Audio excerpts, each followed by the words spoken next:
Salah satu masjid yang mempunyai ciri khas tersendiri dan terkenal di Banda Aceh, yaitu Masjid Baitul Musyahadah yang terletak di Jalan Tauku Umar Gecek Kaye Jato Banda Aceh.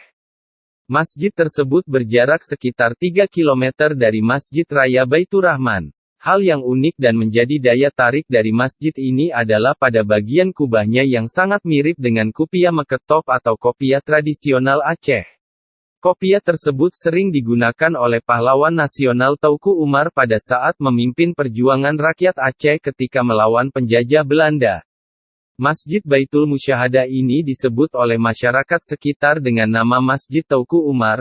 Pada awal proses pembangunan tahun 1989 masjid tersebut memiliki nama Masjid Al-Ikhlas.